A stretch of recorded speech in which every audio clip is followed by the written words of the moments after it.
To my channel. আজকে আমি আপনাদেরকে সুজি আলু দই দিয়ে একটা মজাদার টিফিন বানিয়ে দেখাবো। আশা করি ভিডিওটি আপনাদের ভালো লাগবে, তো দেখতে থাকুন এবং উপভোগ করতে থাকুন। এই টিফিনটি বানানোর জন্য নিয়ে নিয়েছি 100 গ্রাম সুজি, 50 গ্রাম দই আর 150 গ্রাম আলু। এই উপকরণগুলোকে আমি ব্লেন্ডারে দিয়ে ব্লেন্ড করে নেব। দিয়ে দিলাম আলু, দিয়ে দিচ্ছি দই আর দেব সুজি, আর দিয়ে দিচ্ছি 50 গ্রাম মতো জল। এটাকে দিয়ে আমি ব্লেন্ড করে নেব। ব্যাটারটা তৈরি হয়ে গিয়েছে। এখন আমি তড়কা করে নেব। এর জন্য বাটিতে তেল গরম করে নিয়েছি। দিয়ে দিচ্ছি অল্প পরিমাণ কালো সর্ষে,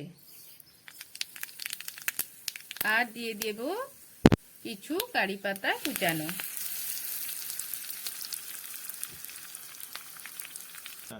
তড়কাটা রেডি হয়ে গেছে, এর মধ্যে ঢেলে দিচ্ছি। ঢেলে আমি এর মধ্যে ভালোভাবে মিশিয়ে দেব। দিয়ে দিচ্ছি পরিমাণ মতো লবণ, দিয়ে দেব লাল লঙ্কার কুচি। এগুলো দিয়েও ভালোভাবে মিশিয়ে নেব। সবগুলো ভালোভাবে মিশিয়ে নিয়েছি। সবার শেষে দিয়ে দিচ্ছি অল্প পরিমাণ খাবার সোডা। এই খাবার সোডাটাকে দিয়েও আমি ভালোভাবে মিশিয়ে নেব। সব উপকরণগুলো ভালোভাবে মিশিয়ে নিয়েছি। ব্যাটারের কনসিস্টেন্সি এরকম হবে, এর থেকে পাতলাও হবে না আর এর থেকে ঘনও হবে না। এই পাত্রের মধ্যে আমি আগের থেকে তেল মাখিয়ে রেখেছি। এরপর এই ব্যাটারটাকে এই পাত্রের মধ্যে ঢেলে দিচ্ছি। ব্যাটারটা পাত্রের মধ্যে ঢেলে দিয়েছি।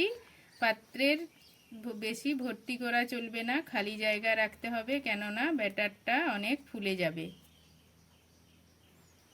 চুলায় একটি কড়াই বসিয়ে দিয়েছি। কড়াইয়ের মধ্যে নিয়ে নিয়েছি জল, আর এই জলের মধ্যে দিয়ে দিচ্ছি একটা রিং। এরপর আমি ব্যাটারের থালাটাকে এই কড়াইয়ের মধ্যে বসিয়ে দিচ্ছি।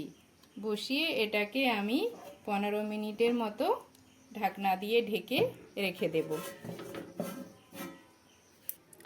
দেখুন বন্ধুরা, টিফিনটা তৈরি হয়ে গিয়েছে। এখন এটাকে আমি নামিয়ে ঠান্ডা করতে দেব। টিফিনটা ঠান্ডা হয়ে গিয়েছে। এখন একটা ছুরি দিয়ে এই চারপাশটা আমি ছাড়িয়ে নিয়ে অন্য পাত্রে ঢেলে দেব। চুলায় একটি প্যান বসিয়ে দিয়েছি। প্যানের মধ্যে দিয়ে দিয়েছি তেল। তেলটা গরম হয়ে গিয়েছে।